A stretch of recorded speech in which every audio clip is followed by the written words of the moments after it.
Abu Musa al-Ash'ari meriwayatkan, katanya Rasulullah sallallahu alaihi wasallam bersabda, tidak ada siapa pun yang lebih sabar daripada Allah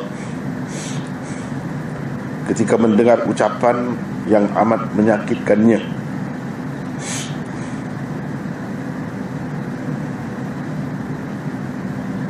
Yang amat menyakitkannya. Jadi nya itu, N itu tidak besar, bukan huruf besar. Betul dah lah macam tu. Sebab mungkin orang keliru kata ini nya tu kembali kepada Allah. Tidak. Nya tu kembali kepada Ahad. Ahad. Manusia mendakwa dia mempunyai anak, namun begitu dia masih lagi memaafkan mereka dan memberi rezeki kepada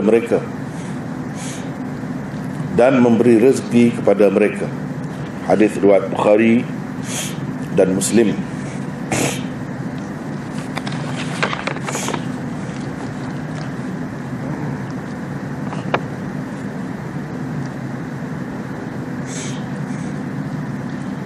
Sifat sabar dan pemaaf Allah Subhanahu wa ta'ala, yakni Allah Subhanahu wa ta'ala ada mempunyai sifat sabar dan sifat memaafkan. Itu antara sifat Allah Subhanahu wa ta'ala. Jika kita ingat dalam nama-nama Allah Subhanahu wa ta'ala itu, Al-Asma'ul Husna itu antaranya ialah As-Sabur. Itu sifat inilah, sifat sabar. Kalau dalam hadis ini dia sebut Asbara. Asbara itu menggambarkan sabur. Cuma Asbara ini dia isim tafdhil, dipanggil isim tafdhil. Tidak ada yang lebih sabar. Kalau nak kata ada juga orang lain pun ada juga sifat sabar, tetapi tidak ada yang melebihi Allah dalam sifat. Sebab itu disebutkan Allah itu sabur. Sabur, kalau dalam bahasa Arab dia panggil sirah itu, lafaz itu adalah sirah mubalaghah. Sirah mubalaghah. Mubalaghah menunjukkan bersangatan atau kuat sifat itu ada padanya. Dan beberapa kali berlaku, bukan sekali saja, bukan sekali dua saja, tapi banyak kali dia sabar tu. Sifat itu ada padanya, nyata padanya banyak kali, bukan sekali ya. Itu faedahnya kita kata sirah mubalaghah. Misalnya kita kata, kalau kita makan, dia seorang yang makan, huwa akilun, makan, sekali makan akilun. Tapi kalau kita kata huwa akulun, itu maknanya atas wazan. Ini fa'ul, sabur, atas wazan itulah. Sama bentuknya, perkataannya itu, dari segi penambahan yang ada padanya itu sama adanya, iaitu wow, ada wow di situ. Ia menunjukkan sangat kuat makan. Kalau orang Kelantan kata berehi makan, suka sangat makan, itu maksudnya akul. Berbeza dengan akil. Kalau sabar, mungkin sekali saja sabar, sabir. Ini bukan sabur. Sama dengan akul itu, sangat sabar. Sangat sabar, ataupun beberapa kali sabarnya. Kalau kita ingat kan, ini benda lain, tapi nak cerita penggunaan sirah itu, dia memberi makna yang berlainan, sehingga dalam fiqh pun dia ada beza dari segi mazhab tu. Misalnya wa anzalna minas sama' ma'an tahura, kami turunkan dari langit air tahura, air yang sifatnya tahur. Sama dengan sabur, akul tadi. Air yang sifatnya menyucikan, sangat menyucikan. Beberapa kali ia boleh menyucikan, banyak kali boleh menyucikan. Itu maksudnya tahur. Sama wazan dia tu kan, tahur. Di situ tahur bukan dengan arti air atau sesuatu yang digunakan untuk bersuci. Sebab tahur ada juga dengan makna alat atau bahan untuk bersuci, macam air, macam debu tanah. Untuk bersuci, bertayamum, kita guna itu, tahur juga. Tapi tahur dalam ayat tadi bukan. Sebab itu dia sifat, sifat. Adapun tahur dengan arti bahan untuk mencuci, itu isim, nama. Dia bukan sifat. Bila kata ma'an tahura, air, apa sifatnya? Ini sifat. Sifat bagi air itu, air yang beberapa kali dapat menyucikan. Sebab itulah Imam Malik sampai sekarang ni berjuta-juta orang ikut. Sampai sekarang ni dia kata air musta'mal. Kita faham musta'mal ni mana guna untuk mengangkat hadas. Beberapa kali boleh digunakan. Beberapa kali boleh digunakan. Misalnya kita tidak ada air, sedikit ada air. Seorang tu ambil air semaya, dia tak ada dalam bekas. Dalam bekas. Jadi yang air yang telah digunakan itu, yalah kita kata takut menjijikkan. Jadi tak usahlah berkomor, dah lah air tu kurang kan, basuh muka, basuh yang wajib-wajib sudahlah. Jadi basuh muka, basuh tangan, tak ada. Bila tak ada, orang lain boleh guna air tu pula untuk berwuduk pula. Orang lain, yang ketiga boleh, yang keempat boleh, yang kelima boleh, selagi ada air tu. Sebab apa? Sebab dia pegang ma'an tahura, air yang tahur. Tahur itu digunakan dalam sirah mubalaghah. Maknanya beberapa kali lah. Kalau makan, acap kali lah nak makan, suka makan. Itu maknanya orang yang suka makan. Maknanya dia banyak kali lah nak makan. Sama juga di sini, tahur ini banyak kali dapat menyucikan. Ini juga sebenarnya, tapi ramai orang kita tak tahu. Orang kita yang mendakwa ikut mazhab Syafi'i, ramai umumnya mengikut mazhab Syafi'i, tapi dia tak tahu bahawa itu juga salah satu pendapat Syafi'i. Tapi itu qaul qadim. Qaul qadim dalam mazhab Syafi'i. Boleh. Dia pun pegang ayat tu juga. Perkataan itu juga yang dia fahamnya. Cumanya Imam Syafi'i kemudiannya dia fikir, dia buat kajian pula. Dia buat kajian dalam peristiwa tayammum tu. Beberapa kali berlaku. Bila tak ada air sedikit, bertayamum. Dia fikir, dia tengok tak ada pula guna. Air tu ada sedikit, tak ada pula guna. Seorang tu ambil air sembahyang, dia tak ada, lepas tu yang lain guna itu. Beberapa kali guna. Mana ada? Bila tak ada air, kekurangan, cukup untuk minum saja, untuk bersuci, tayamum saja. Terus pergi kepada tayamum, tidak guna air itu beberapa kali. Dia tengok dalam pengalaman sahabat-sahabat, dalam kenyataannya tidak ada air itu diguna banyak kali. Walaupun dalam Quran disebutkan perkataan tahur. Dulu dia kata tahur itu beberapa kali lah boleh buat bersuci. Tapi kemudiannya bila dia kaji, dia tengok apa yang berlaku, kenyataan yang berlaku, apa amalan sahabat dan Nabi SAW bila berlaku ketiadaan air begitu. Jawabnya mereka terus bertayamum. Jadi sebab itu Imam Syafi'i dalam qaul jadidnya tak pakai gitu. Dia kata kena tayamum. Tapi Imam Malik masih lagi tak ada, bukan qaul jadid, bukan qaul qadim dia. Masih lagi berjuta-juta orang duduk pakai macam tu. Apa sebab? Sebabnya digunakan di dalam ayat itu sirah mubalaghah. Itu saja sebenarnya. Jadi penting kita tahu penggunaan sirah. Sirah itu maksudnya perkataan itu dalam bentuk macam mana. Penting sekali kita tahu. Kalau tidak, kita tak fahamlah kenapa, di mana puncanya, kenapa dia jadi banyak kali boleh guna air itu dalam mazhab mereka. Dalam mazhab kita pula, dalam mazhab Syafi'i pula tidak begitu. Kenapa? Dan kemudian kalau kita tahu dalam qaul qadim Syafi'i, juga guna begitu. Di mana puncanya? Alasannya tadi. Kemudian kenapa dia tukar pendapat itu kepada tidak boleh beberapa kali guna? Sebab dia tengok kenyataan apa yang diamalkan oleh sahabat-sahabat Nabi bersama baginda. Tidak ada guna air beberapa kali begitu. Sebab itu ditukar pendapat dia. Tetapi yang lama yang lama qaul qadim dia tetap tidak boleh dipakai. Tetap boleh dipakai. Kalau kita tak mahu tengok Syafi'i, yang Syafi'i punya, yang Maliki itu tetap dipakai sampai sekarang.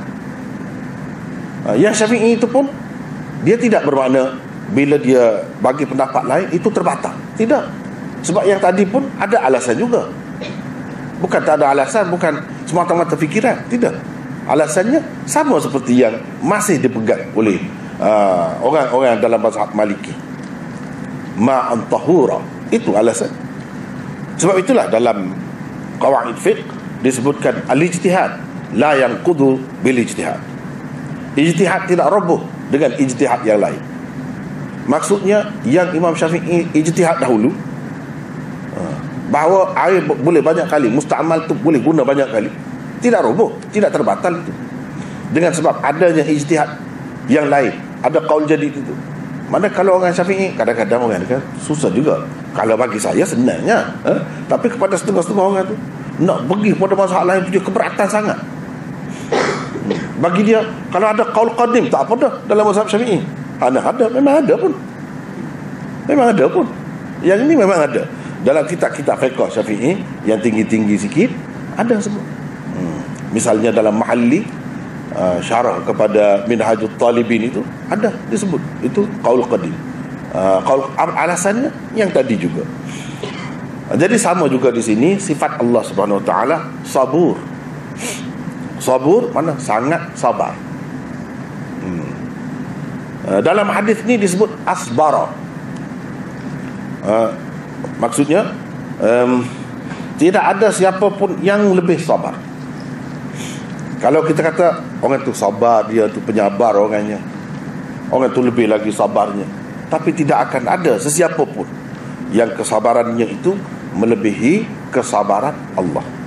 Jadi sifat sabar itu adalah salah satu sifat Allah. Dan sifat ini dalam bentuk yang paling sempurna tidak ada pada makhluk, apalagi manusia. Manusia tidak ada. Ia ada pada Allah Subhanahu Wa Taala. La ahadun asbara, ma ahadun asbara ala adhan. Ini dipanggil ma hijaziyah. Ma hijaziyah yang kerjanya seperti kana. Kalau kita belajar nahwu Arab, seperti kana merafakkan isim, menasabkan khabar. Sebab itu ma ahadun, mana khabarnya? Asbara, bukan asbaru, tapi asbara. Sebab dia jadi khabar kepada ma itu. Tidak ada siapa pun, dan dia ada makna nafi. Ma ini ada makna nafi. Oleh kerana satu saja hadis kita kena bincang panjang sikit lah. Oleh kerana ma ni memang ma hijaziyah. Dari segi kerjanya seperti kana itu merafakkan isim, menasabkan khabar. Tetapi ia juga ada mengandungi makna nafi, seperti ma lain lah. Ma nafi ada makna tidak. Satu kaedah yang kita mesti ingat iaitu nakirah fi siyaqin nafi tufidul umum. Itu kaedah nahwu. Sekarang ni selepas ma, perkataan apa? Yang ada ialah perkataan isim nakirah. Ahadun.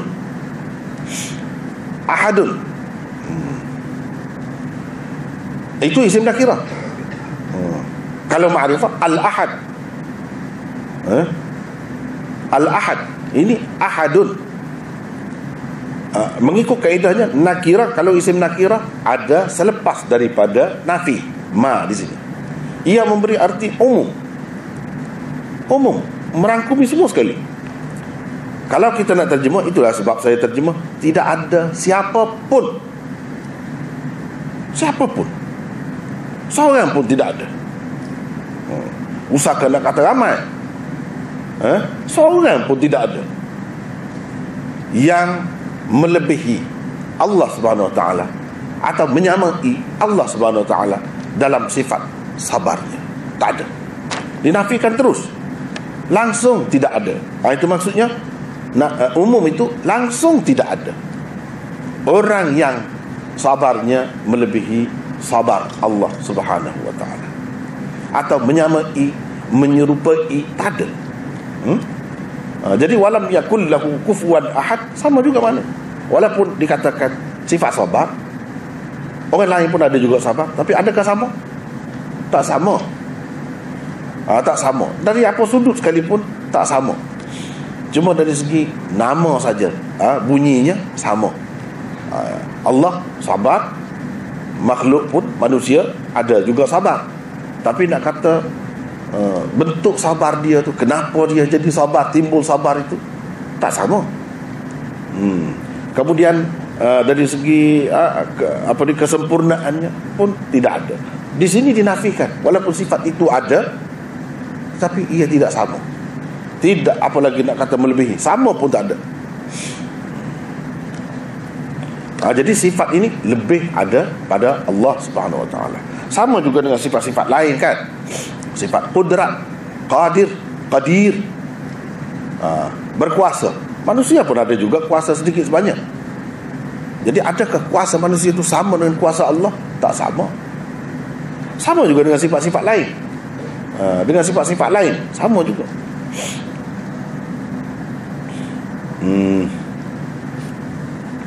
Baiklah, kita tengok nota di bawah itu.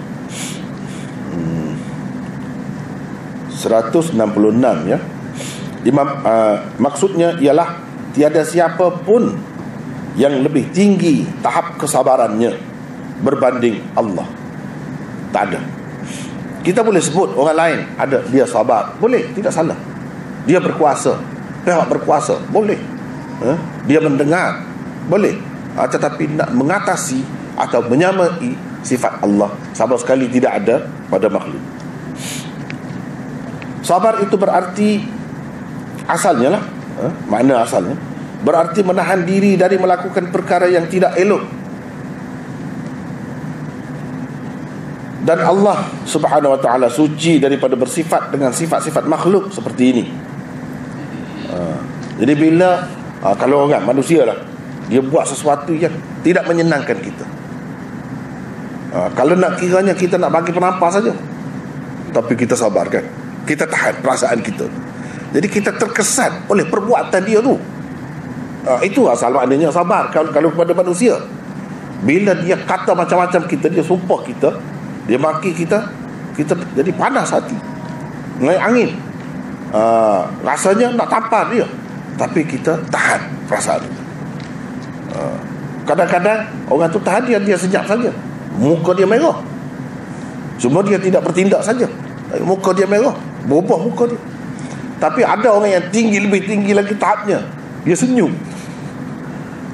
Padahal benda yang dibuat terhadapnya sama saja dengan yang dibuat terhadap yang satu lagi tadi, sama, kata tu sama, tapi dia boleh senyum lagi. Jadi kita kata dia sabar, dia tu lebih tinggi lagi daripada yang pertama tadi. Tetapi dari segi kenapa dia sabar, timbul sifat sabar tu kerana dia terkesan. Itu dia terkesan, baru ada. Tapi Allah SWT ni adakah begitu? Bila orang melakukan maksiat, dia terasa hati begitu? Tidak. Tidak begitu. Itulah yang nak disebutkan di sini. Kerana itu, yang dimaksudkan di sini ialah lazimnya,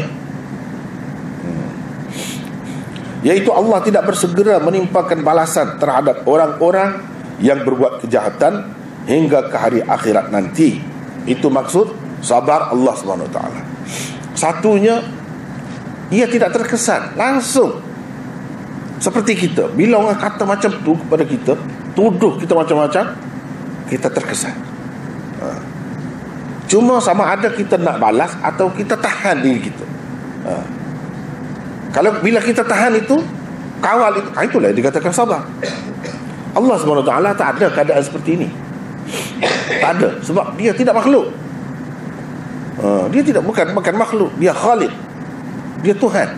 Jadi sifat dia tu tidak sama dengan kita.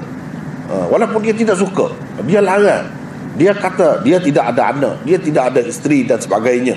Tiba-tiba bila manusia kata dia ada anak, adakah dia terkesan? Terasa?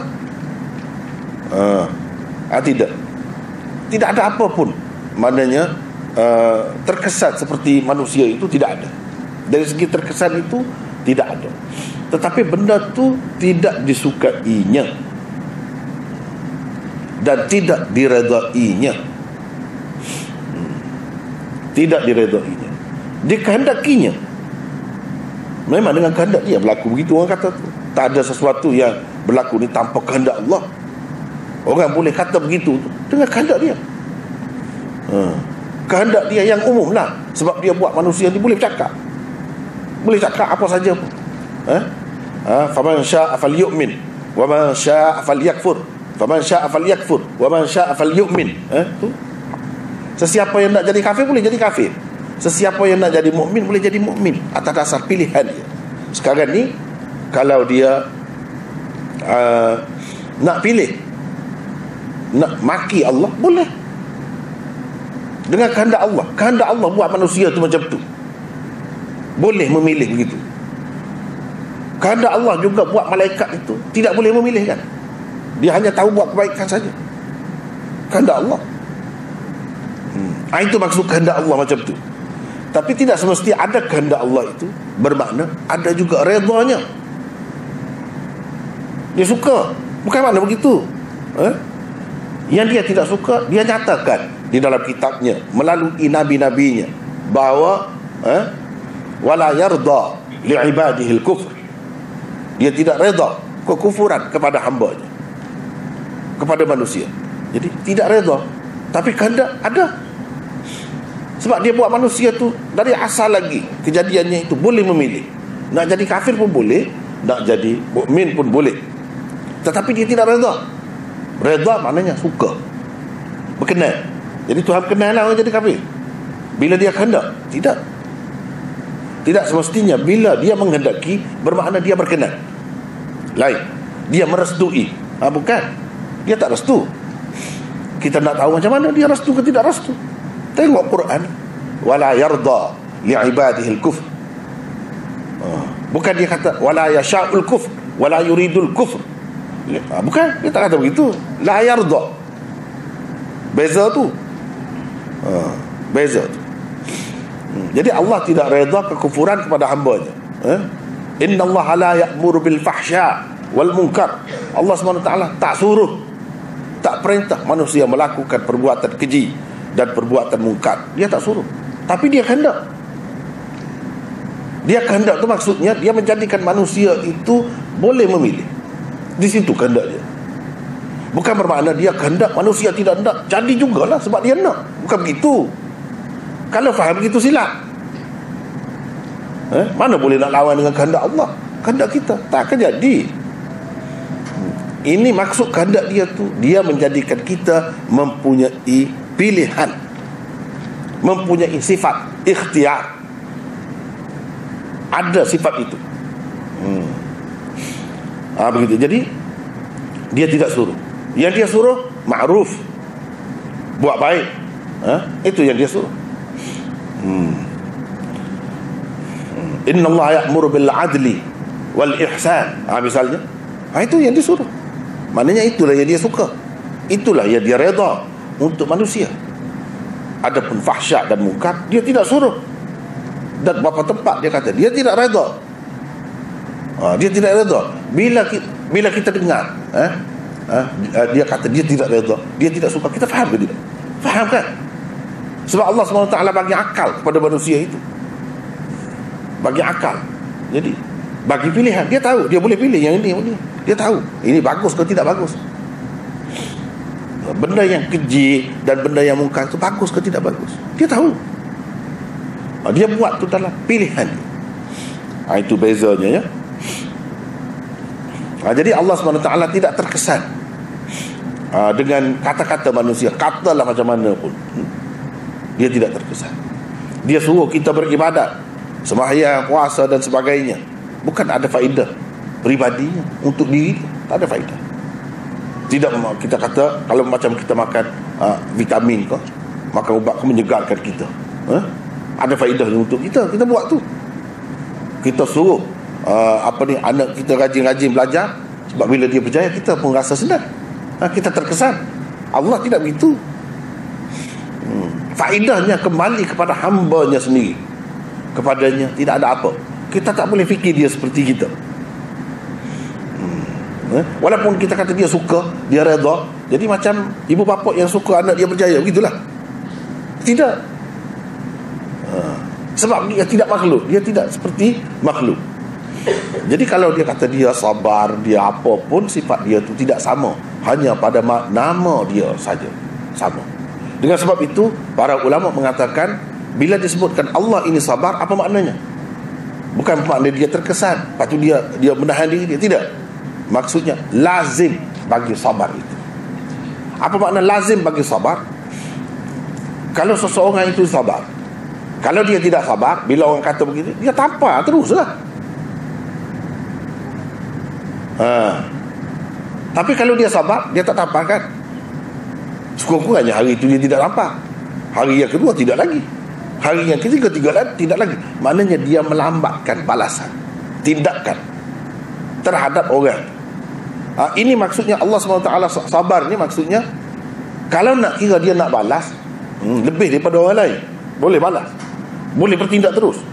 Sebab dia dengar, dia tahu, dia melihat, semua dia tahu, tapi dia tidak bertindak. Maksud sabar Allah SWT ni, dia tidak cepat bertindak terhadap orang-orang yang mengatakan sesuatu yang dia tidak suka. Itu maksud sabar. Bukan dengan arti dia terkesan dengan kata-kata ataupun perbuatan manusia tu. Bukan makna gitu. Cumanya dia sebut sabar dan suruh kita faham, kalau manusia sabar, apa jadinya, apa lazimnya, apa yang mesti berlaku, iaitu dia tidak ada tindakan, tidak cepat bertindak. Dia akan kontrol dulu perasaannya. Itu kalau manusia. Allah SWT bukan timbul masalah kontrol perasaan apa, tak ada semua tu. Cumanya dia bertindak lambat, padahal dia sudah kata ini menyebabkan kemurkaan dia. Dia sudah tunjuk contohnya, ini sampai bumi ini terbalik, dia balikkan bumi. Pernah dulu dia boleh buat macam tu, tapi dia lambatkan. Tindakan itu, hukuman itu lambat. Walau bagaimanapun kalau dia janji, nantilah, bila di akhirat nanti, dia akan balas. Lambatlah akhirat ni bila. Sehingga orang-orang yang tidak percaya kepada agama, dia kata cakap kosong saja, nak balas, tak ada balas pun. Nak hukum, tak ada hukum pun. Jadi dia berasa sedap hati. Hanya orang-orang yang beriman sahaja yang berfikir, yang kita kata tertegak, tertahan daripada nak buat sesuatu bila ingat Allah SWT ini syadidul iqab, sari'ul hisab, dan sebagainya, muntaqim, dzuntiqam, dan sebagainya. Bila ingat itu, dia akan berfikir banyak kali untuk nak buat perkara yang tidak baik.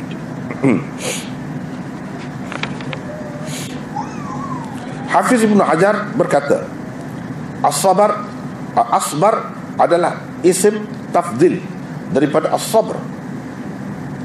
Ini adalah isim tafdil. Isim tafdil maknanya orang lain kan kita tengok ada juga sabar. Kita kata dia sabar, dia penyabar, awak lebih sabar daripada saya tak tahan kalau macam tu. Misalnya kita kata, mana sifat sabar tu kita sabitkan, terima ada pada seseorang. Dalam pada kita terima ada pada orang tu, pada orang ni, kita juga meyakini bahawa sifat itu tidak ada pada orang lain seperti yang ada pada Allah. Tidak ada yang menyamai, apalagi nak kata melebihi Allah dalam sifat sabar ini. Itu maksud asbar.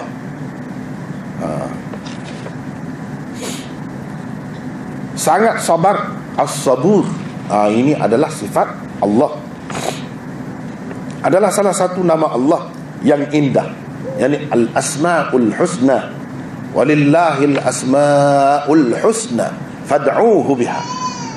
Allah mempunyai banyak nama-nama yang indah, yang baik. Kamu berdoalah dengan menggunakan nama-nama Allah itu. Jadi ini termasuk dalam itu. Artinya ialah dia tidak cepat membalas. Itu lazim bagi sifat sabar. Orang panggil lazim dalam istilah kitab-kitab ni, dia panggil lazim bagi sifat sabar itu. Sifat sabar Allah tidak sama dengan sabar makhluk. Yang ada pada dia ialah lazim, yakni sesuatu yang mesti ada bila ada sifat itu, iaitu tidak cepat membalas perbuatan orang-orang yang berbuat dosa.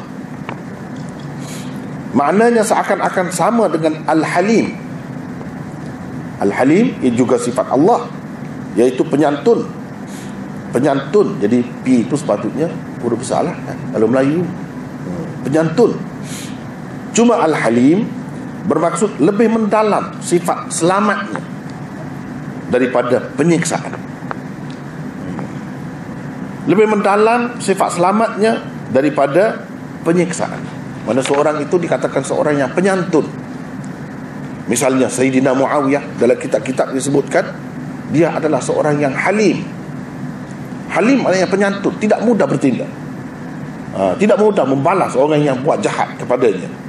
Bahkan sebaliknya, dia buat baik pula kepada orang yang buat jahat terhadap dia tu, dia buat baik pula. Dia boleh senyum dengan orang itu kalau manusia. Itu sifat halim. Begitu juga dengan Allah SWT ni, dia bukan sekadar ada sifat sabur, dia ada halim juga. Mana sehingga manusia ni berasa selamat. Dia jahat macam mana pun dia makan seperti biasa, kenyang juga, sihat juga. Ada kalanya lebih sihat lagi daripada orang yang taat, sehingga dia tidak terasa yang dia buat itu menimbulkan kemurkaan Allah sebegitu rupa. Dia tak terasa. Itu sifat halim Allah SWT yang menyebabkan dia terasa begitu. Sifat halim lah. Jadi lebih kurang sama ya. Jadi ini berkenaan dengan sifat-sifat Allah, satu perkara yang saya rasa perlu disebutlah, sebab banyak kekeliruan berlaku dalam masyarakat. Mereka menganggap sifat Allah SWT ini hanya ada, nama Allah ni ada 99 saja. 99 yang selalu dibaca, didendangkan dalam TV dan apa kan. Itu yang 99. Jadi seseolahnya nama Allah ni 99 saja, tidak lebih daripada itu. Yalah, kalau melihat kepada sabur, halim dan sebagainya, memang termasuk dalam tu. Tapi adakah nama Allah SWT itu 99 saja? Dan kenapa jadi popular sangat nama Allah yang 99 itu? Kenapa? Itu ramai orang yang tak jelas lagi, tak tahu. Setengah-setengah tu dia tak tahu.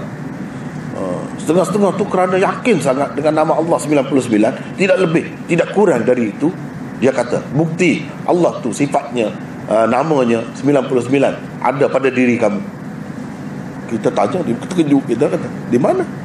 Dia kata, tengok tangan kanan, 18. Angka Arab ya, bukan angka ni Roman, Arab. Ini 18. Tengok sebelah kiri 81. Tambah, campur, tidak 99. Oh, tengok, nak menguatkan dengan benda-benda yang sebenarnya tidak ada asas itu. Tidak ada asas. Cuma untuk budak-budak mungkin boleh. Untuk budak-budak mungkin boleh. Tapi yang sebenarnya dia bukan terhad setakat 99. Banyak lagi yang lain-lain. Misalnya kita kata Rafiq, itu nama Allah. Jamil, innallaha jamil yuhibbul jamal. Jamil, nama Allah. Dan banyak dalam Quran sendiri disebut. Ghafiridz dzamb, itu nama Allah. Qabilit taub, nama Allah, sifat dia. Dan banyak lagi yang lain-lain. Kalau baru ni kita bincangkan mengikut Ibnu Hazm, ad-dahr, la tasubbud dahr fa inni ana ad-dahr. Mengikut dia kata ad-dahr itu nama Allah juga. Sebab itu dilarang kita menyumpah masa. Jadi masa tu sendiri nama Allah juga. kata dia. Walaupun orang lain tak setuju kan, tak apalah, orang lain tak setuju, tak apalah. Maknanya benda ni termasuk dalam benda khilaf. Tapi dia tu pun ahli sunnah juga. Berapa ramai yang berpahaman seperti itu. Jadi ad-dahr itu dia kata Allah, tak payah takwil. Sebab dalam hadis tu fa inni ana ad-dahr. Tak payah kita kata muqallibud dahri dan mutasarrif fi dahri dan sebagainya. Itu kita telah bincang sebelum ini, hadis yang ke 19 muka surat 122, tengok situ perbincangan di situ. Sudah ada di situ. Maknanya di situ ada khilaf. Daripada benda-benda macam ni kita dapat tahu bahawa dalam perkara usul ni, akidah ni, dia ada juga benda khilaf. Jadi yang tak ada khilaf itu orang panggil usul akidah. Yang ada khilaf macam ad-dahr sebagai nama Allah, itu ada khilaf. Ada khilaf. Itu orang panggil furu' akidah. Kalau kita tak terima begitu, teruk jadi. Sebab apa? Kalau tak terima begitu, dia akan jadi sesat lah. Macam mana? Ini masalah akidah. Berbeza pula. Ahli sunnah macam mana kita kata? Sedangkan semuanya ahli sunnah. Ini perkara yang kita kena faham. Ramai orang kita tak faham benda-benda macam ni. Bahawa akidah ni dia terbagi kepada dua. Satu, usul akidah. Yang kedua, furu' akidah. Allah SWT ahad, tak ada khilaf. Allah itu esa, tak ada khilaf. Siapa pun tak ada khilaf. Allah SWT sami', maha mendengar, tak ada khilaf. Tidak ada seorang pun ahli sunnah yang membantah. Semua terima. Allah SWT itu mutakallim, bercakap, tak ada khilaf. Cuma percakapan dia tu, kalam dia tu tidak berhuruf, tidak bersuara kah, atau bersuara cuma tidak berhuruf. Situ ada khilaf. Imam Bukhari kata kalam Allah ada suara. Suara macam mana kita kata? Suaranya layak dengannya. Suara yang tidak menyerupai makhluk. Bermakna Imam Bukhari dan ramai lagi Ibnu Qutaibah, imam ahli sunnah ni, dia terima. Berbeza di situ. Dari segi kalam itu memang ada, semua terima. Tapi kalau mengikut Asy'ariyah, tidak berhuruf, tidak bersuara. Kalau mengikut ahli hadis macam Imam Bukhari, tidak semua juga. Dia kata kalam Allah ada suara. Cuma tidak boleh kita nak eja, nak tulis. Tapi kalam Allah, Quran itu dipanggil kalam Allah juga. Kalam Allah yang sebenar. Tidak berhuruf, tapi bersuara. Suara macam mana? Yang layak dengannya. Sudah tengok situ, sudah ada khilaf kan? Bermakna dalam masalah itu masih furu'. Furu' akidah. Kan furu' ni macam fiqh ni kan, ada khilaf kan, boleh berbeza. Boleh berbeza. Jadi ini termasuk dalam furu' akidah. Sama juga dengan kita kata yang ni nak guna cara sifat 20, sifat 13. Itu furu'. Yang ni nak guna tauhid uluhiyah, rububiyah, asma dan sifat, furu'. Itu semua furu'. Cara tu, kaedah tu, masing-masing cara. Betul, semuanya betul. Bagi saya semuanya betul. Ada orang yang kata tak boleh, kena terima satu saja, menyesatkan satu sama lain. Yang mengikut cara tauhid rububiyah uluhiyah ni sesat, kata dia. Mana ada zaman Nabi pagi-pagi begitu. Yang sebelah ni pula kata kamulah yang sesat. Mana ada Nabi ajar sifat 20 di zaman dia? Tak ada juga kan? Kalau usul, mesti Nabi SAW sudah ajar dah. Kalau usul macam tu. Tapi kalau furu', dia tidak ajar. Boleh kita nak cari pendekatan ini, pendekatan ini. Yang tak ada lagi pun boleh. Yang tak ada lagi, kalau kita rasa cara ini lebih mudah untuk orang faham, untuk ahli sains misalnya, kita bawa pendekatan sains, boleh. Asalkan membuktikan Allah itu ada sifat-sifat yang disebutkannya di dalam Quran dan disebutkan oleh Rasulullah di dalam hadis, cukup. Membuktikan adanya, kuasanya, berkehendaknya dan sebagainya, apa salah? Tidak salah. Jadi kesilapan kita ahli sunnah wal jamaah, pada pandangan saya di sini, merugikan diri sendiri, menimbulkan kekecohan dan kelahian sama-sama sendiri. Sebenarnya tak patut berlaku begitu. Sebab apa? Perkara ini perkara furu', bukan furu' fiqh, furu' akidah. Cuba kalau kita tanya, yang menolak sangat sifat 20 tu, apa yang tak kena? Apa yang tak kena? Tuhan ada. Mana kata Tuhan ada? Tuhan sedia kala. Salah kah?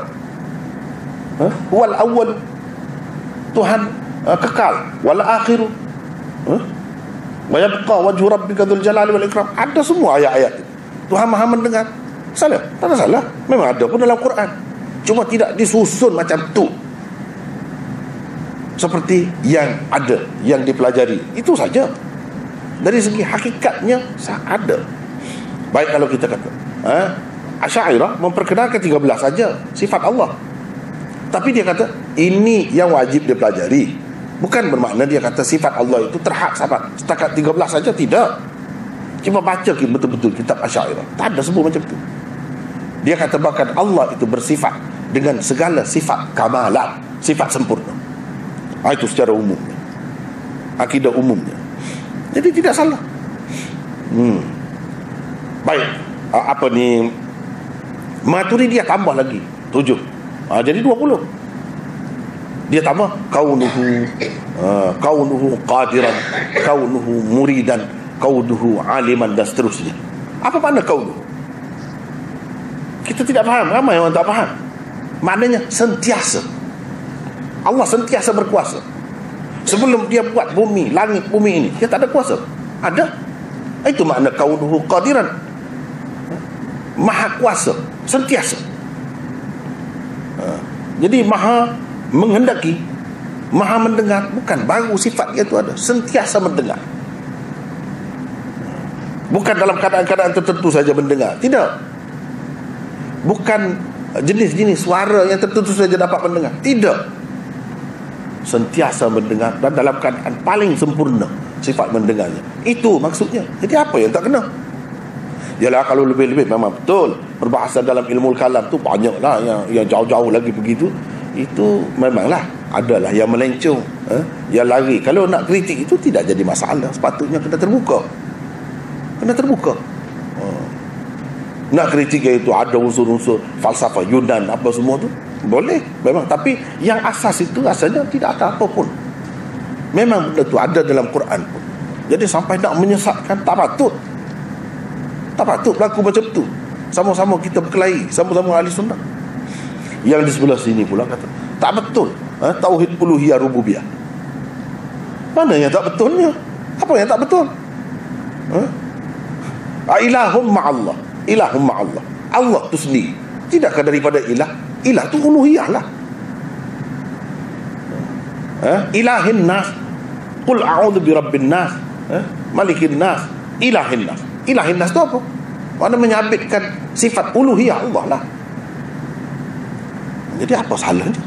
Rububiyah, alhamdulillah rabbil alamin. Rabb tu apa? Rububiyah lah. Jadi mana yang tak kena? Sampai menyesatkan satu sama lain. Tak patut berlaku. Sifat Rabb itu ada. Jadi setengah ada. Saya pernah baca dulu, ada salah seorang cendekiawan kita juga, dia kata Allah ni dalam Islam tidak ada konsep tarbiyah. Yang adanya adab. Adabani Rabbi fa ahsana ta'dibi. Allah SWT telah mendisiplinkan aku, mengajar adab kepadaku dengan seelok-elok. Adab tu ada, tarbiyah tak ada. Tak tepat macam tu. Macam mana kita boleh kata tak ada tarbiyah, sedangkan awal-awal lagi alhamdulillahi rabbil alamin. Rabb tu apa? Rabb tu Tuhan yang mentarbiyah. Tarbiyah tu apa maknanya? Maknanya daripada sesuatu itu tidak sempurna menjadi sempurna.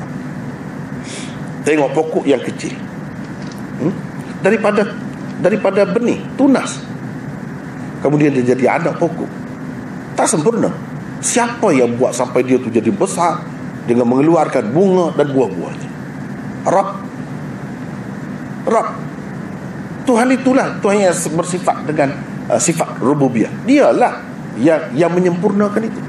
Sebab itulah proses dalam tarbiyah, pendidikan, dia daripada tidak sempurna kepada sempurna. Kadang-kadang mengambil masa yang lama. Tengok, nak menyempurnakan seseorang pelajar jadi bijaksana.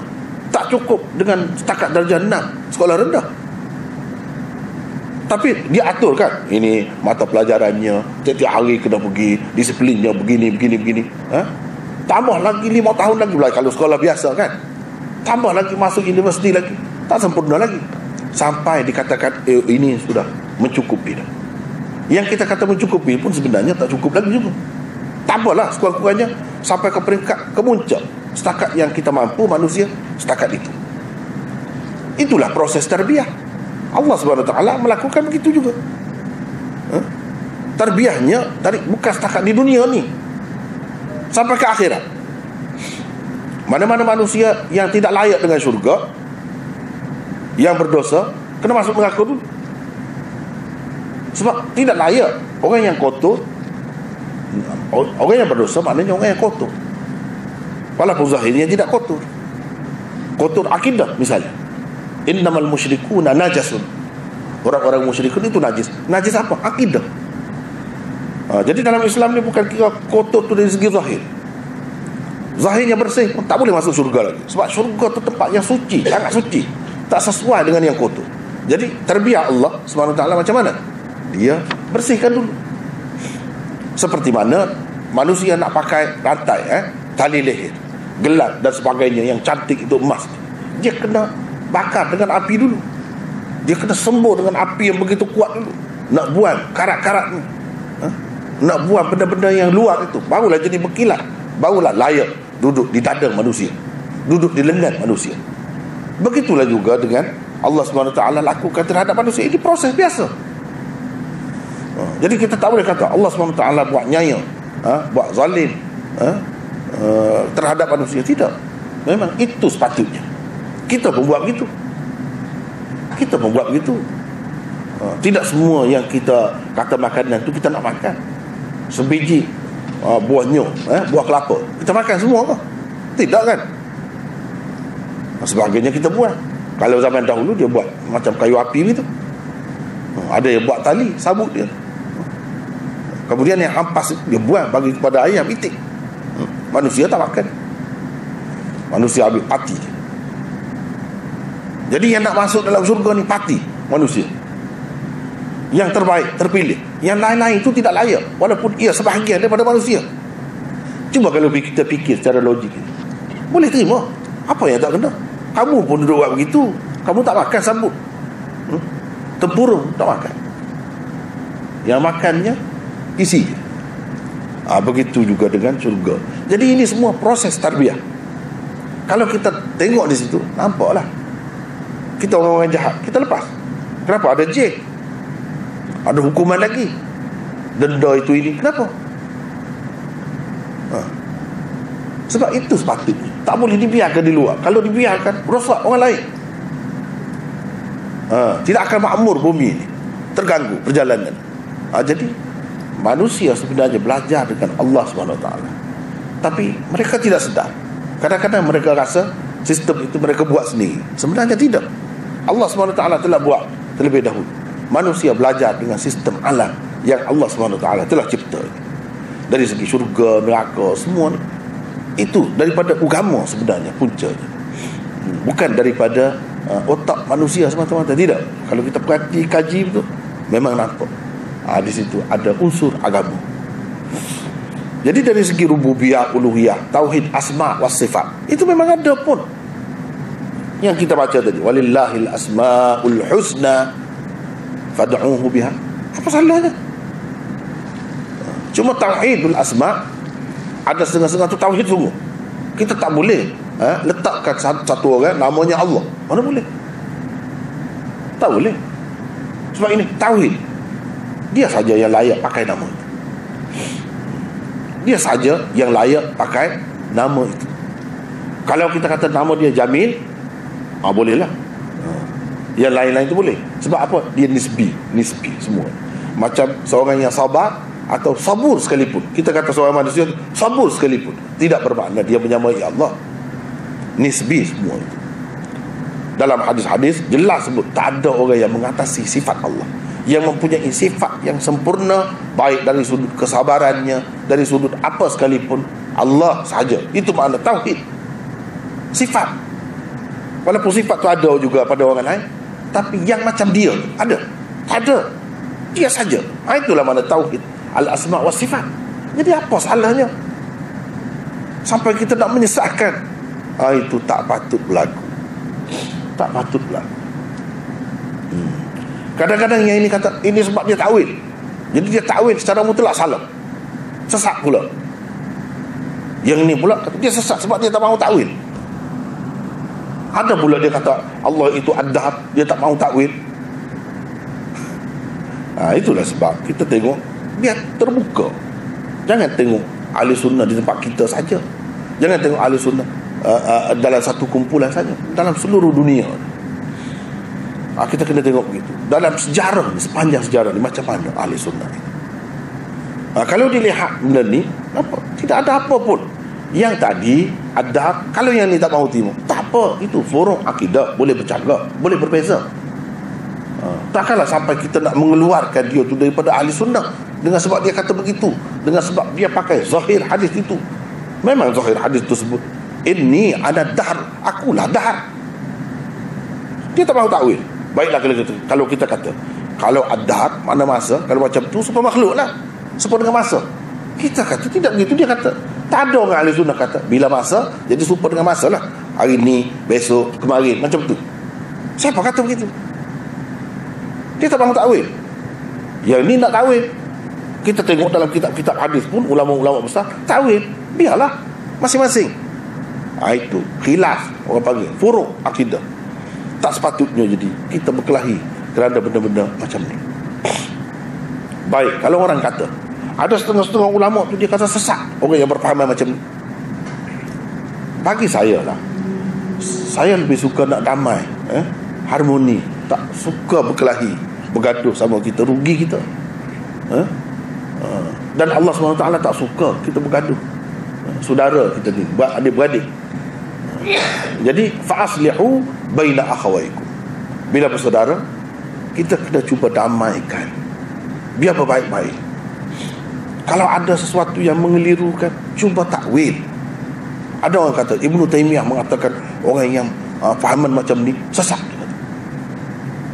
Kita nombor satu sekali bagi saya, kita kena faham kata-kata ulama ni kadang-kadang dia guna bahasa yang dia guna tu bahasa Quran, bahasa hadis.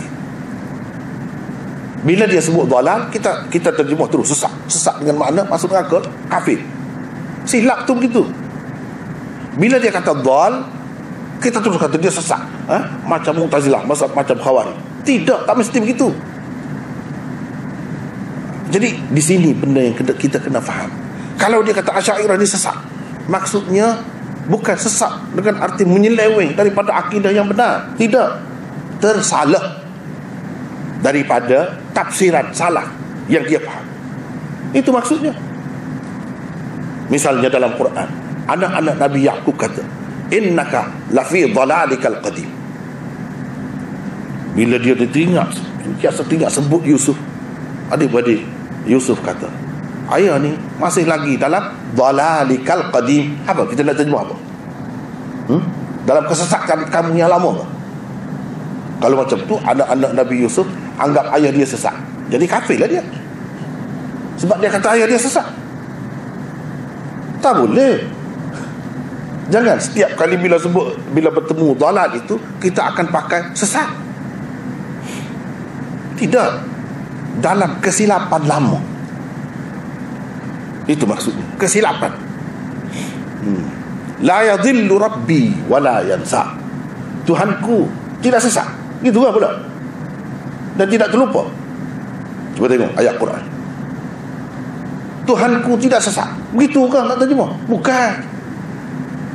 Yadhillu di situ dengan makna Tuhanku tidak tersalah dan tidak terlupa. Segala tindakan Tuhan, perbuatan Tuhan tak ada silap. Terlupa? Tak ada juga. Wa wajadaka dhallan fahada. Jadi Nabi Muhammad itu dulu sesat lah.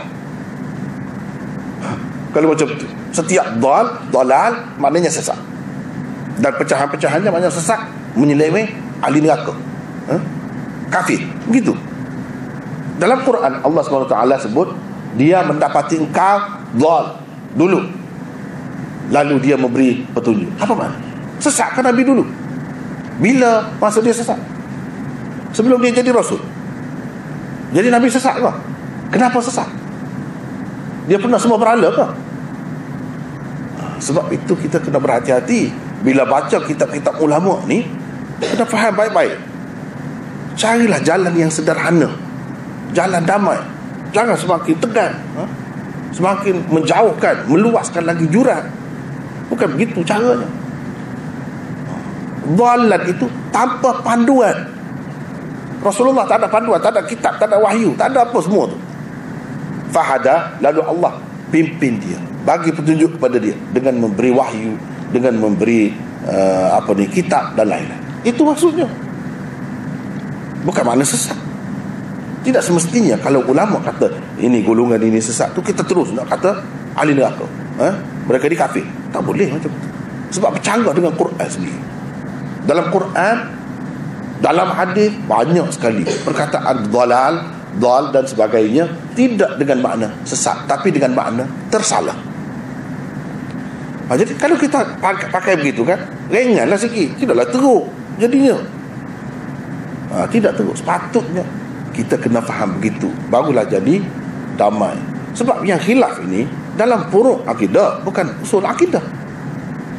Bukan usul akidah. Kemudian yang kita kata, yang ikut cara ni, tak mau takwil dalam setengah-setengah perkara, orang-orang besar juga. Yang takwil, bukan semua takwil. Kalau yang semua takwil itu tak betul lah, jadi Mu'tazilah pula. Allah SWT tu tak ada sifat. Dia mendengar bukan dengan sifat mendengar, tapi dengan zatnya. Semua zat, semua zat. Itu termasuk dalam Mu'attilah. Itu salah juga, tak betul. Tapi kalau ahli sunnah, Asy'ariyah ke siapa ke, dia kata Allah mendengar dengan sifat mendengar. Sama. Begitu juga sifat-sifat lain. Melihat dengan sifat melihat, bukan dengan zatnya, seperti kata Mu'tazilah. Jadi semua ditakwil. Itu tak betul juga. Jadi yang mana boleh takwil? Macam di sini, kalau kita tidak takwil, sabur, seperti yang Hafiz Ibn Hajar sebut ini, kalau kita tidak takwil, bermakna sabar-sabar ni, seseorang tu dia terkesan dengan kata-kata ataupun perbuatan orang lain terhadap dia. Terkesan. Cuma dia kawal perasaan dia. Adakah begitu? Sebab itu dia kata, maksud sabar ini, sifat Allah ini lazim bagi sabar. Itu takwil. Bila sebut lazim apa tu, dia guna istilah ilmu balaghah. Mana dari segi bahasa boleh lagi, boleh lagi pakai. Kalau yang tak mahu takwil, boleh juga. Sepatutnya terbuka begitu kita. Allah SWT sabar, sabar dengan yang layak dengannya, yang tak serupa dengan makhluk. Kalau kamu kata sabar dia tu kerana terkesan, itu sudah serupa, sudah serupa dengan makhluk.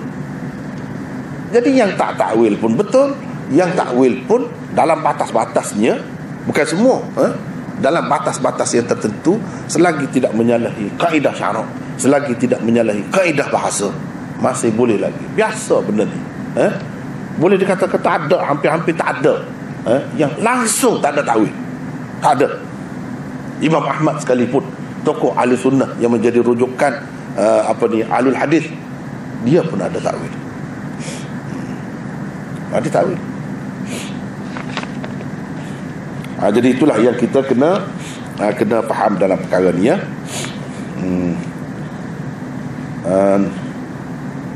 La ahadun asbara ala adhan sami'ah. Adhan, itu ada nota 167. Perkataan adhan ialah isim masdar bagi adha yu'zi idha'an. Itu kepada orang yang belajar bahasa Arab, dia boleh faham ada apa beza di antara isim masdar dengan masdar. Ada beza. Kalau daripada adha yu'zi, masdarnya ialah idha. Itu masdar dia. Azan ini bukan masdar dia, tapi isim masdarnya. Ia dipakai dengan arti mu'zin. Inilah penggunaan bahasa tu yang perlu kita tahu. Walaupun azan itu isim masdar, Kira-kiranya tidak ada makna sifat dalam isim masdar itu. Tapi di sini takwil ni semua. Ni benda-benda macam ni kalau kita buka kita hadis, syarah hadis, ada ni. Jadi ulama-ulama hadis lah. Kalau kita nak kata Asy'ariyah, Maturidiyah, nampak sangat nak bermusuh dengan mereka. Tak sepatutnya begitu. Ini ulama-ulama hadis. Mereka pun ada takwil azan dengan makna mu'zin. Sebab mu'zin itu isim mustaq daripada adza yu'zi, idza'an mu'zin. Yang ini isim fa'il kepada azan. Walaupun azan masdar, sebab masdar ini makna minal ma'ani, dari segi bahasanya dia boleh masuk semua makna dalam masdar. Masdar boleh pakai sebagai isim fa'il, boleh pakai sebagai isim maf'ul, boleh pakai sebagai fi'il mudhari', boleh pakai sebagai fi'il madhi, apa saja dia boleh. Itu masdar tu luas makna dia. Jadi dia kata ia dipakai dengan arti mu'zin, walaupun azan di sini tetapi makna dia mu'zin, yakni yang menyakitkan. Mu'zin adalah kata sifat bagi satu perkataan yang dibuang. Baik, kalau kita katakan dia ni dipakai dengan makna mu'zin, mu'zin itu kata apa? Kata sifat. Bila kata sifat, dia mesti ada zat ataupun tempat sifat itu nak bersandar. Mana yang menyakitkan? Apa yang menyakitkan itu? Maknanya ucapan yang menyakitkan. Sebab biasanya orang kata dengar-dengar ni ucapan kan. Kata tidak ada siapa pun yang lebih sabar daripada Allah apabila mendengar ucapan yang menyakitkan. Ucapan yang menyakitkan, yang menyebabkan dia tidak suka. Itu kalam. Mana azan mu'zin dengan makna ala kalamin mu'zin. Begitu dari segi takdir. Sebab dengar-dengar ni dia berkait dengan ucapan, dengan kata-kata. Sebab itu kita kena takdirkan kalam, ucapan. Jadi yang menyakitkan itu apa? Takkan kita kata yang hitam. Apa yang hitam? Yang hitam tu kereta. Ya kena ada lah kereta yang hitam. Kucing yang hitam. Takkan yang hitam tu tak ada nak kaitkan dengan apa-apa. Tak akan faham kalau macam tu. Yang putih, apa yang putih? Salji. Barulah faham. Kalau tidak tergantung, masih tergantung. Yang putih, apa? Susu.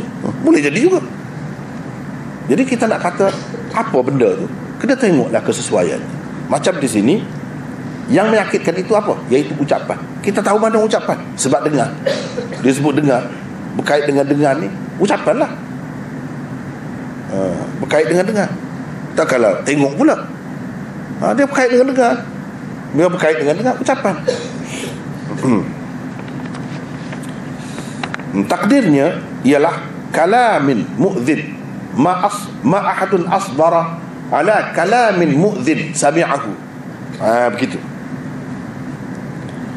Iaitu ucapan yang menyakitkan hati dan tidak elok yang diungkapkan oleh orang-orang kafir. Itu maksud dia.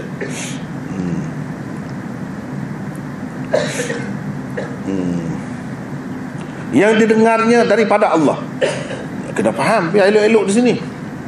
Jangan kita kata perkataan yang menyakitkan itu datangnya daripada Allah pula. Mana Allah pula yang kata. Bukan begitu.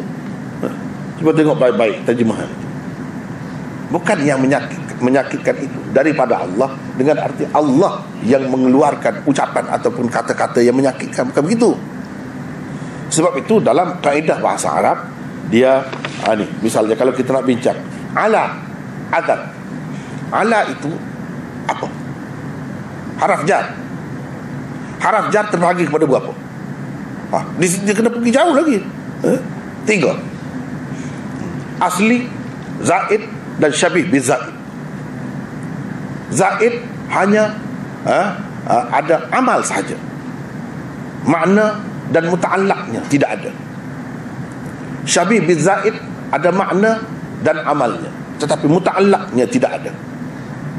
Yang ini susah juga bahasa Arab ni. Susah. Sampai susah-susah pun kalau kita menguasainya mudah pula. Sebab apa dia? Semua ada kaedah. Senang bila kita tahu semua ada kaedah. Ini bukan haraf jar syabih bin zaid atau zaid, tapi ini adalah haraf jar asli. Maknanya bila kata haraf jar asli, dia ada 3 perkara. Makna dia, amalnya, dan muta'allaqnya, tempat ta'alluqnya. Kalau kita tak betul cari tempat ta'alluq, punah, jadi rosak makna dia. Itu masalahnya. Sebab itu nak memahami hadis Quran, dia kena betul-betul menguasai bahasa. Baru tidak terpesong, kata. Kalau tidak, terbabas kita, terpesong. Jadi ala adzan sami'ahu minallah. Jadi minallah itu, min itu haraf jar asli. Haraf jar asli daripada, itu maknanya.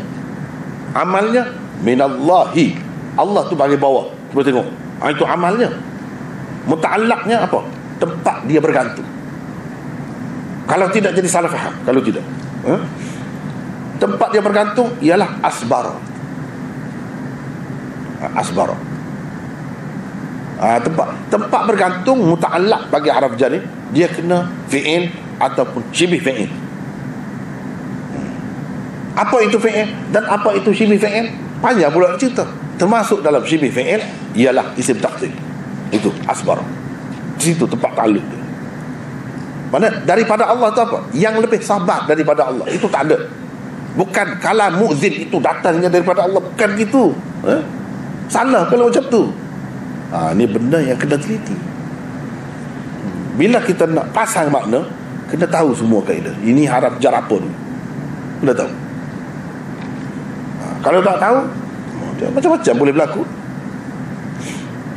Nak pasang makna mesti kena tahu. Macam kita kata, tidak ada siapa pun. Pun tu datang daripada mana? Pun tu kamu bawa daripada mana? Padahal tidak ada pun perkataan pun. Jawabnya daripada nakirah fi siyaqin nafi. Itulah jawabnya. Nakirah fi siyaqin nafi maknanya menafikan terus, langsung tidak ada. Langsung tidak ada tu pun lah, tidak ada siapa pun. Benda-benda macam tu semua ambil kira dari segi nahwu dia, grammar Arabnya itu. Kalau tidak, lari ke lain pergi.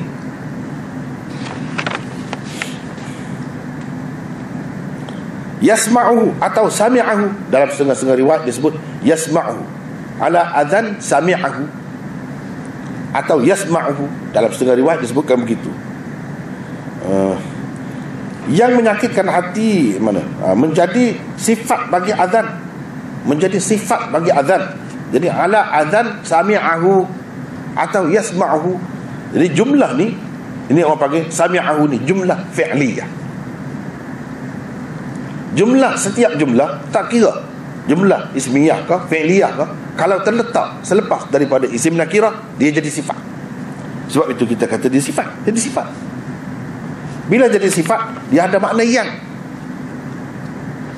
Baik, kita kata ucapan yang amat menyakitkan. Yang tu datang daripada mana? Mana ada yang? Mana ada allazi ka, allati ka? Mana ada? Tak ada. Tapi kenapa Ustaz bubuh makna dia ni, pasal makna dia ada yang daripada mana? Misalnya, semua ada jawapannya. Yang itu daripada jumlah yang terletak selepas daripada isim nakirah, jadi sifat. Kalau jumlah terletak selepas daripada isim ma'rifah, jadi hal. Itu kaedahnya, yang mesti ada dalam kepala sentiasa bila nak menterjemah benda-benda macam ni. Kalau tidak, dia lari. Sebab kita kata yang menyakitkannya, ucapan, mendengar ucapan yang menyakitkannya, yang itu datang daripada mana? Daripada sifat dia. Dia jadi sifat. Kemudian nak terangkan apa? Kalau yang kita tak ada asas, susah lah, ya kan? Jumlah ismiyah, jumlah fi'liyah, apa pula? Susah lah. Jadi sekadarnya lah saya sebut tu kepada orang-orang yang sudah ada asas, dia akan dapat menangkap benda ni. Macam mana terjemah tu diterjemahkan begini. Itulah asasnya. Apabila kata-kata yang menyakitkan sampai ke telinga orang yang dimaksudkan, ia akan memberi kesan yang lebih mendalam kepadanya. Meskipun begitu, ini semua adalah mengambil kira kita sebagai manusia biasa. Sebab nak bagi kita faham. Kita kan ada ketika berasa panas tu, panas hati, nak marah. Bila orang kata berasa nak marah, jadi dia guna perkataan-perkataan yang kita boleh faham. Sebab untuk kita faham, setakat yang mampu kita faham. Nak kata sifat Allah tu sama dengan makhluk, sama sekali tidak. Adapun Allah, dia maha mengetahui segala kata-kata yang dapat didengar dan yang sebaliknya. Mana tadi?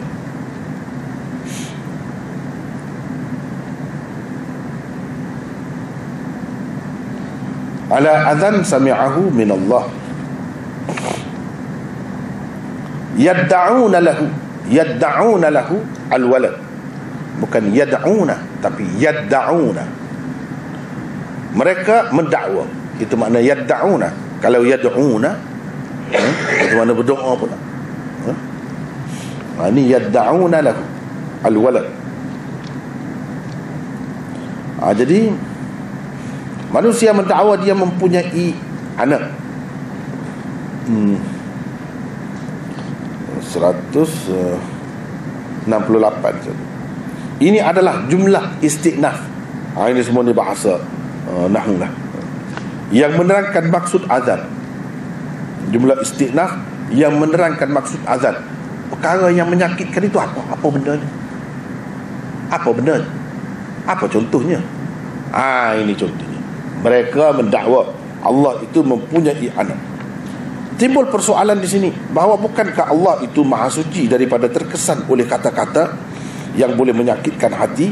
Kerana itu adalah satu kekurangan, dan Allah itu maha suci daripada segala kekurangan. Lalu kenapa pula Rasulullah SAW bersabda, tidak ada siapa pun yang lebih sabar daripada Allah ketika mendengar ucapan yang amat menyakitkannya. Kenapa begitu? Sebab zahirnya nampak macam serupa. Ini kalau benda-benda macam ni, dalam kitab-kitab hadis, dia ada hadis, kitab yang khusus, Mushkilul Hadis namanya. Mushkilul Hadis. Kalau hadis-hadis yang luas perbincangannya, nampak bertentangan ke ataupun bercanggah di antara satu dengan yang lain, itu dia panggil, kita kena pergi kepada kitab Ta'wil Mukhtalifil Hadis. Satu. Kalau yang berkait dengan sifat-sifat Allah yang nampak zahirnya nampak macam sifat makhluk, itu kita kena rujuk kepada kitab Mushkilul Hadis. Antara yang mengupas tentang hadis-hadis sifat ini ialah murid kepada Imam Abul Hasan Al-Asy'ari sendiri, namanya Ibnu Fawrak. Setengah-setengah menyebutkan Ibnu Fawrak. Itu dalam kitabnya Mushkilul Hadis. Yang disebutkannya ialah takwilan. Ataupun kalau tidak takwil, macam ni cara. Dia yang bagi penyelesaian. Jawapannya ialah, yang dimaksudkan dengan kata-kata yang menyakitkan di sini ialah kata-kata yang menyakitkan rasul-rasulnya. Ini takwil. Kata-kata yang menyakitkannya, yang maksudnya menyakitkan rasul-rasulnya. Allah tidak terkesan. Jadi kenapa kata menyakitkan Allah? Satu lagi bentuk takwil ialah mengatakan menyakitkan hati rasul-rasulnya. Rasul-rasulnya itu ada hati, ada perasaan, seperti manusia lain juga. Jadi di sini takwil dengan takwil apa ni? Hadzaf mudhaf. Hadzaf mudhaf orang panggil. Menyakitkannya, yakni rasul-rasulnya. Dan hamba-hambanya yang soleh, itu sakit hati lah. Hamba-hambanya yang soleh mendakwa Allah SWT mempunyai anak, itu menyakitkan hati mereka, kerana ia berarti menidakkan keyakinan dan menolak seruan mereka bahawa Allah itu tidak berteman dan tidak mempunyai anak.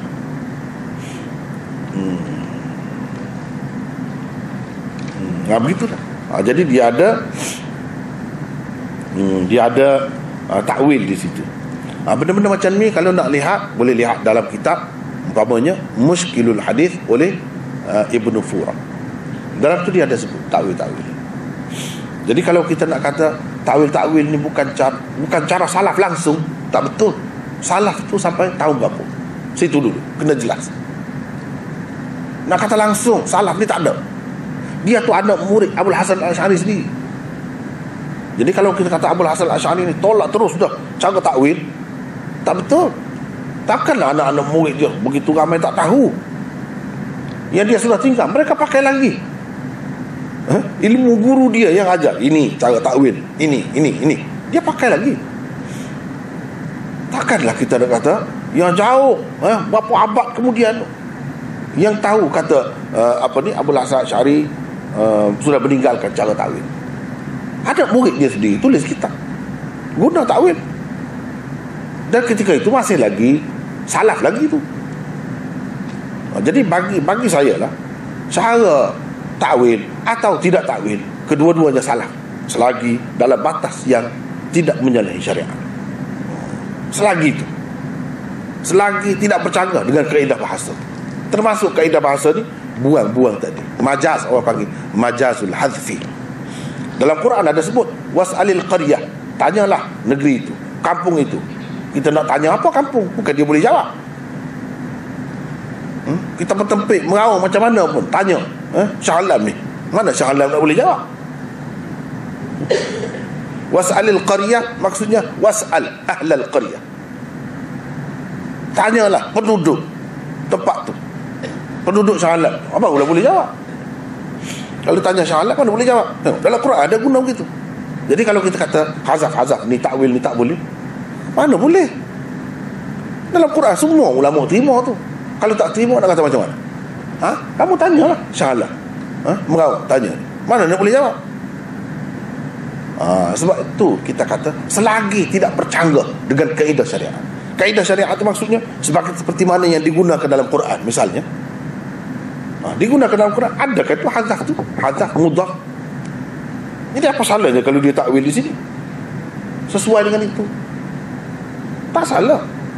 Ini sama-sama kita sampai berkelahi, tuduh menuduh, itu sedihlah keadaan yang berlaku. Sepatutnya tidak begitu. Sepatutnya tidak begitu. Terbukalah, bersikap terbuka dan terimalah benda-benda macam ni.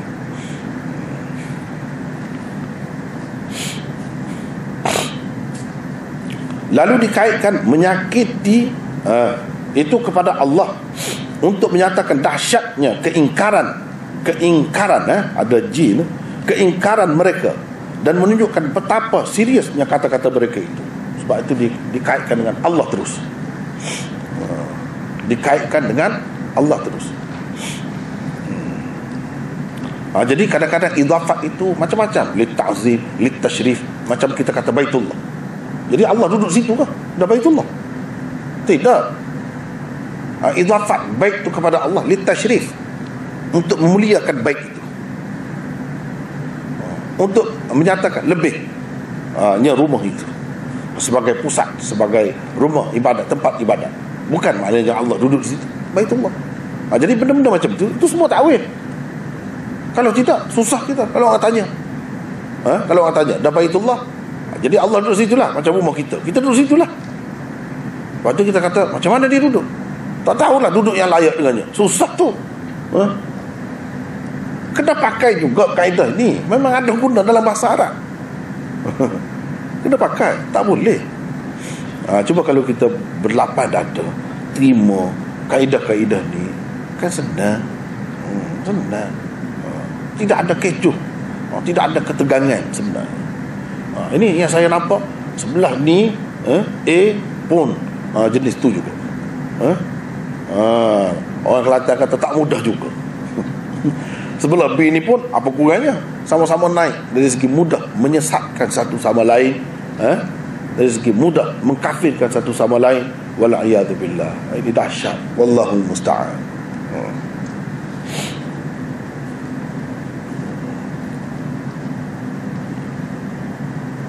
Baik.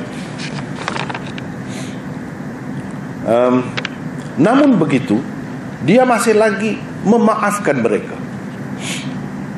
Walaupun begitu kata macam-macam tu dahsyat itu, Allah masih lagi memaafkan mereka. Ini sifat Allah, afu. Afuun karim. Afu, sangat memaafkan. Sama juga macam tadi kan, afuwun, fa'ulun, sangat memaafkan. Bukan sekali dia boleh maaf kepada kita. Di tempat yang lain, tawwab, itu pun sirah mubalaghah juga. Sangat suka menerima taubat. Itu tawwab. Jadi kita jangan risau.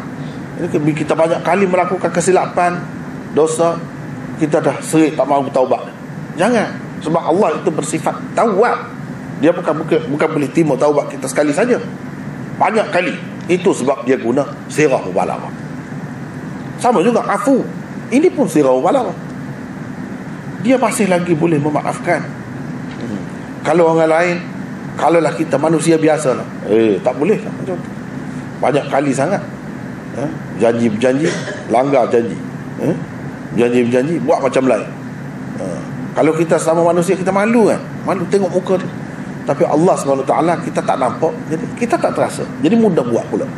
Ini maknanya tak kenal Allah lagi lah betul-betul. Nanti nak tengok dia baru nak, macam kita buat macam makhluk lah dia tu. Kalau macam tu, sepatutnya dia ni yang sentiasa melihat, sentiasa di hadapan kita, kita malulah sepatutnya. Tapi manusia yang lemah ini kadang-kadang tidak begitu. Berlakulah daripada dia apa-apa yang sentiasa berlaku kepada manusia yang lemah. Banyak perkara lah, bukan satu perkara. Masih lagi memaafkan mereka dan memberi memaafkan mereka, yakni dengan menghindarkan perkara-perkara yang tidak elok, bala bencana dan malapetaka daripada mereka. Itu makna memaafkan. Dan memberi rezeki kepada mereka, walaupun jahat macam tu, walaupun jadi kafir, berlapis-lapis kekufurannya itu pun, zulumatun ba'duha fawqa ba'd, kegelapan itu pun, tindih-tindih pun, Allah SWT tetap memberi rezeki kepada mereka dengan mengurniakan kesejahteraan dan harta benda, dan tidak bersegera menyeksa mereka. Allah SWT lebih bersabar dalam menghadapi perbuatan menyakiti yang dilakukan terhadapnya berbanding manusia. Tetapi itu tidaklah berarti dia menunda balasan terhadap mereka kerana terpaksa dan tidak mampu melaksanakan, bahkan kerana limpah kurnianya semata-mata. Jadi dia tak balas, bukan dia tak boleh nak balas, bukan dia tak mampu nak buat sekarang ni sebab ramai sangat manusia yang derhaka kepada dia, bukan. Dia boleh kalau nak sekelip mata saja, nak hancurkan semua, boleh.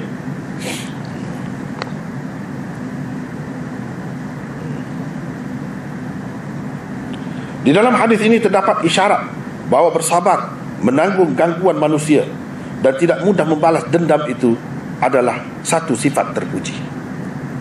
Yang ni yang kita boleh, ada sifat Allah yang kita tak boleh tiru, dilarang kita menirunya. Ada sifat Allah yang dikehendaki kita menirunya setakat mana yang kita boleh, lagi bagus kalau ada sifat itu pada kita. Misalnya sifat pemurah, bagus. Sifat penyayang, itu boleh turut.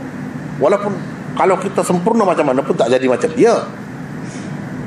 Tetapi semakin besar sifat itu, banyak sifat itu ada pada kita, bermakna semakin baik kita. Sifat mulia misalnya, kita boleh ada usaha nak mencari kemuliaan dan banyak lagi. Tapi kalau sifat jabbar, muntaqim, itu tidak disuruh kita ikut. Jabbar, mutakabbir, Tuhan itu sombong sifat, tak boleh kita menyombong, tak boleh. Itu tak boleh kita tiru. Tapi yang boleh Allah SWT saja. Dia boleh. Kita manusia tak boleh. Tapi setengah-setengah sifat boleh kita ikut, setengah-setengah sifat pula tak boleh. Macam kita kata mematikan, Tuhan nak mematikan kita boleh, jadi kita boleh bunuh lah, dan nak turut sifat Allah. Tak boleh. Itu tidak disuruh kita ikut. Itu nak cerita sifat dia ada sifat tu, ada sifat zat pula, sifat af'al pula. Banyaklah pembahagian dari segi ilmu akidah tu. Macam sifat zat tu macam mana? Sifat al-hayy, yang hidup. Itu sifat diri dia. Tak ada kena mengena dengan sesiapa. Memang dia hidup. Al-qayyum, sifat berdiri sendiri. Itu memang sifat asal dia, sifat diri dia. Ada sifat af'al. Sifat af'al ni dia bergantung dengan benda yang nak buat itu. Sifat itu tidak berlaku kecuali pada ketika dia nak melakukan. Macam mematikan. Sekarang ni kita ada sifat mematikan. Dia mematikan kita, belum ada lagi. Sebab itu kita tak mati. Jadi sifat boleh mematikan itu sejak asal lagi ada. Dia memang mampu, cuma dia tidak nak mematikan lagi. Tidak sesuai dengan kehendak dia. Matinya pada masa ni misalnya. Menghidupkan, itu sifat af'al orang panggil. Sifat perbuatan. Bila dia nak melahirkan orang ni pada tahun sekian-sekian hari bulan, berapa hari apa, lahirlah. Dia melahirkan dengan sifat dia tu, al-muhyi.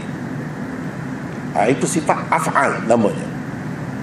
Sifat af'al dia berkait dengan benda tu. Bila dia nak, bila pada abad 21, pada abad 20, pada abad 19 dan sebagainya, bila dia nak. Tapi bukan bermakna sebelum itu dia tak boleh buat. Tidak. Hikmat dia tidak menghendaki sesuatu benda itu dibuat sebelum itu. Jadi ini berkait dengan sifat af'al. Begitulah ya.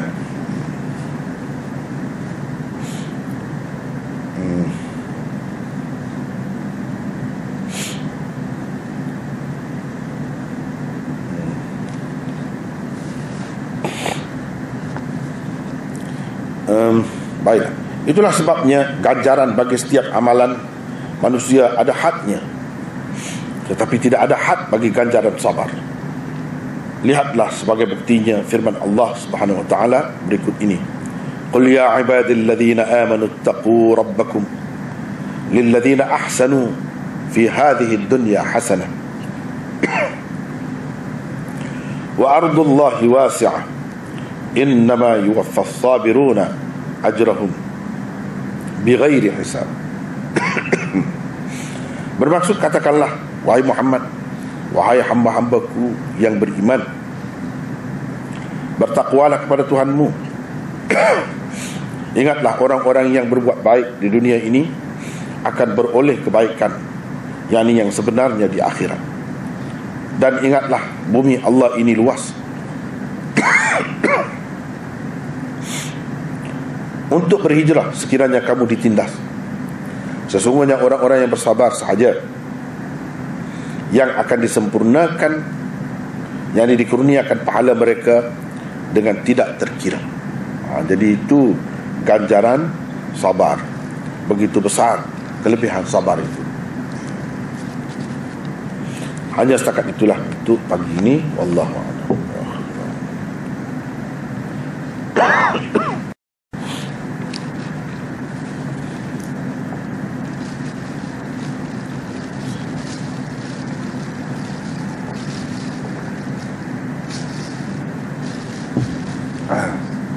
Ya.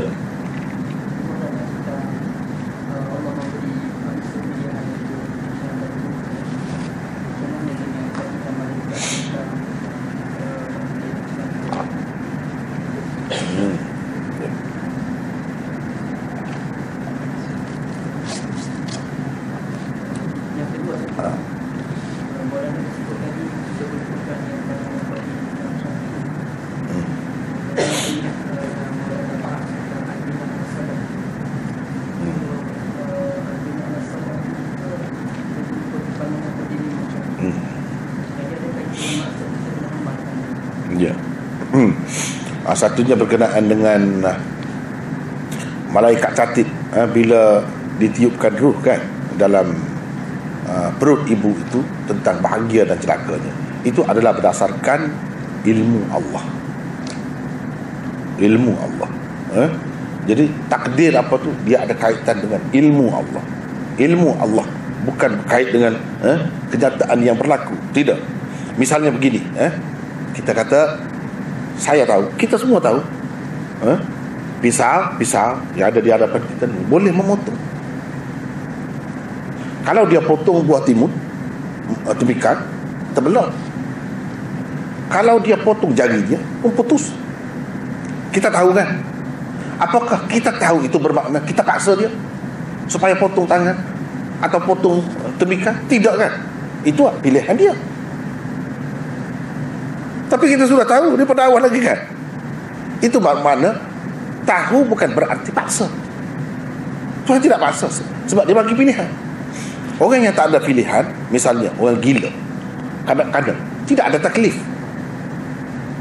Tidak ditaklifkan. Yang ditaklifkan yang ada akal, sebab dia boleh pilih. Yang tak ada pilihan, tak ada masalah nak masuk neraka ke, nak berdosa, tak ada. Yang terlibat dengan dosa, pahala dan sebagainya itu orang yang ada akal dan ada pilihan. Satu lagi yang saya tadi nak sebut, tak ingat nak sebut kan? Cerita kenapa ia jadi popular nama Allah 99 tu. Tadi tak sebut. Padahal nama dia lebih daripada tu. Jawabnya ialah kerana ia tersebut di dalam satu hadis secara terkumpul gitu. Sedangkan sifat-sifat yang lain ada sebut secara terpencar, terpisah-pisah di sana sini. Yang itu kita tak boleh nafi. Sama seperti sahabat 10, terkenal kan? Ini termasuk dalam sahabat 10 yang dijaminkan syurga. Seseorangnya yang dijaminkan syurga itu 10 saja. Sedangkan berapa banyak lagi sahabat lain yang juga dijamin syurga. Kenapa tak sebut itu? Yang popularnya jadi 10 tu kenapa? Sebabnya mereka disebutkan oleh Rasulullah dalam satu hadis, dalam hadis yang sama, 10 nama itu. Bukan maknanya syurga itu dijamin untuk 10 itu saja. Sama juga dengan yang tadi.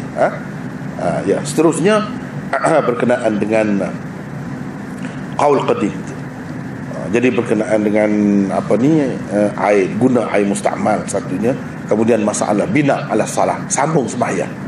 Itu pun termasuk dalam qaul qadim mazhab Syafi'i. Bina ala salah yang akhi saudara kita tanya tu berkenaan dengan seorang dia sedang bersembahyang, dia terbatal air sembahyang. Jadi kalau dia terbatal itu, bolehkah dia sambung sembahyang? Mana dia pergi ambil air sembahyang, wuduk, kemudian dia mari tempat yang sama atau tempat lain ke sambung. Setakat mana dia berhenti tadi? Itu orang panggil masalah bina ala salah, sambung sembahyang. Boleh ke tidak? Dalam qaul qadim mazhab Syafi'i boleh. Dalam mazhab Malik boleh. Dalam mazhab Hanafi boleh. Sampai sekarang ni boleh. Jadi nak pakai macam tu, sedangkan itu qaul qadim, boleh ke tidak? Boleh juga. Selagi sesuatu pendapat itu tidak syadz, boleh. Dan ini tidak syadz, tak termasuk dalam syadz. Ada bukti dia, ada hadis dia, ada dalil dia.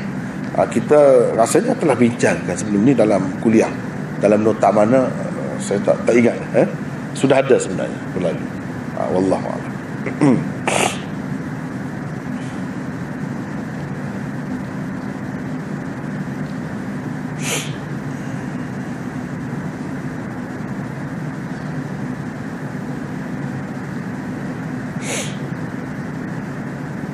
Ada lagi? Boleh bincang insya-Allah. Nota kita ni habis insya-Allah. Sambung yang lain. Hadis yang ke-20. Ya, insya-Allah. Ya.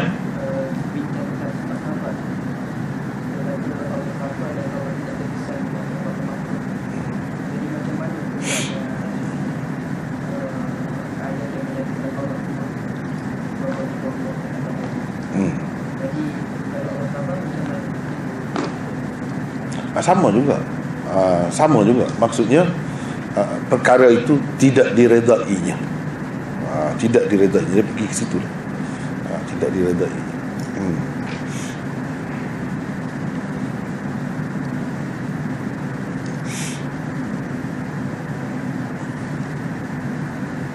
Kalau tak ada apa-apa persoalan, kemuskilan lagi, setakat itulah.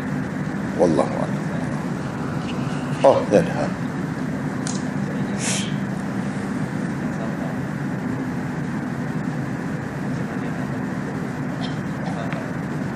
Nak memupuk sifat sabar itu bagaimana? Kita satunya, ia adalah satu sifat yang terpuji. Bila kita sedar ini sifat yang terpuji, selalu Allah SWT sebutkan kelebihannya. Innallaha ma'as sabirin. Allah bersama-sama dengan orang yang sabar. Jadi takkan kita tidak nak sifat itu.